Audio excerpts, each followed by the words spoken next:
Well, good afternoon and welcome to Thursday Thought. I'm in the last stages of a rhinovirus, so you may have to bear with maybe some coughing or something of that sort during this. One of my new go-tos on Facebook are posts by a woman who goes by the name Farmer Girl. Now, Farmer Girl is a real person. She's a real dairy farmer. She lives in northwestern Washington State. She's proven to be wise beyond her years, and she is a prolific writer, especially in scriptural interpretation. She's concise, she's on point, doesn't stray far afield with her comments. In short, I like her and what she writes. She's working now on a commentary that she posts on her Facebook page on the book of Acts.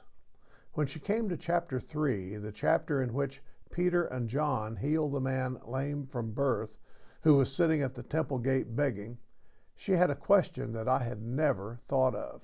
So I'm just going to stop my comments here for a moment, and I want to just read what she says in her post after writing briefly about Peter and John healing the man, and she starts with a question, and I quote, "Did Jesus ever walk past that man at the beautiful gate?" Because Acts 3 and verse 2 says, "And a man lame from birth was being carried, whom they laid daily at the gate of the temple that is called the Beautiful Gate." Lame from birth, laid there daily. And she goes on.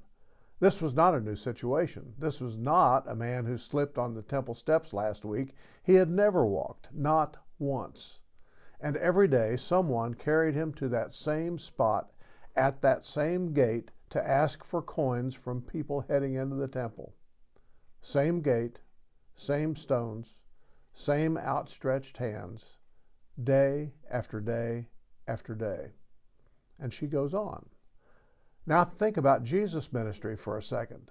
For 3 years, he was constantly in and out of the temple. He taught there. He debated the Pharisees there. He healed people there.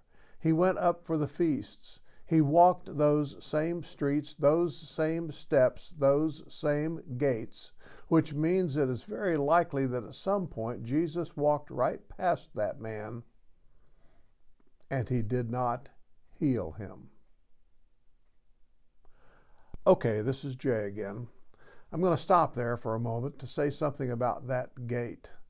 There were several gates that opened into the temple. Some were used in certain circumstances, and some were more well used than others.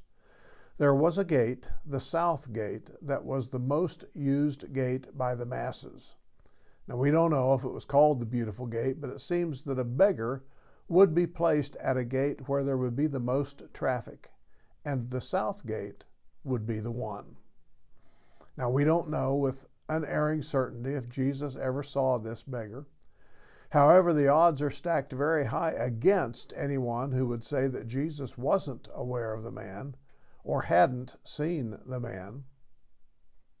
Okay, let's go on with Farmer Girl's comments, and I quote again.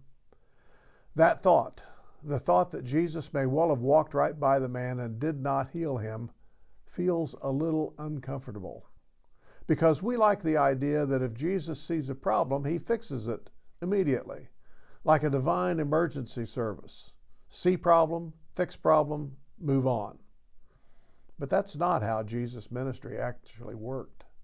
There were still sick people in Israel when he ascended, still blind people, still lame people, still suffering people. He did not empty every hospital. He did not fix every body or solve every problem in those 3 years. So why this man? Why later? Why in the book of Acts? Because in Acts 3, that healing does more than just fix a pair of legs. Peter and John come walking up to the temple at the hour of prayer. No big announcement, no miracle scheduled from the calendar. They're just going to pray. And the man does what he always does. He asks for money. Farmer Girl goes on. Peter basically says, "I do not have any coins for you, but I do have something else. In the name of Jesus Christ of Nazareth, rise up and walk." Acts chapter 3 and verse 6.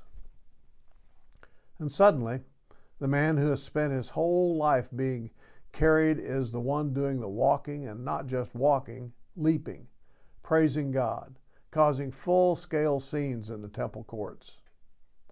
Well, this is Jay again. Farmer Girl then gets to the point of her comments, a point that is for you and for me. And I'm going to conclude this whole post now with her concluding remarks. I'm going to quote to the end. So it seems very possible that Jesus walked past that man many times because his healing was meant for a different moment. A moment after the resurrection. A moment when the apostles would be the ones doing the healing. A moment that proved Jesus was still working even though he had ascended. The man probably thought his biggest problem was that he couldn't walk. He was asking for coins just enough to get through yet another day. But God was writing a much bigger story. His life became one of the first big public miracles of the early church. Sometimes, Farmer Girl says, we sit at our own gate for a long time.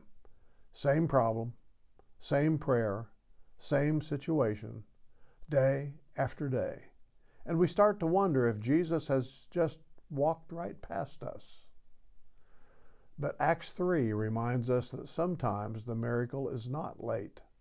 It's just waiting for the moment when it will point to something bigger than we can see right now. Blessings.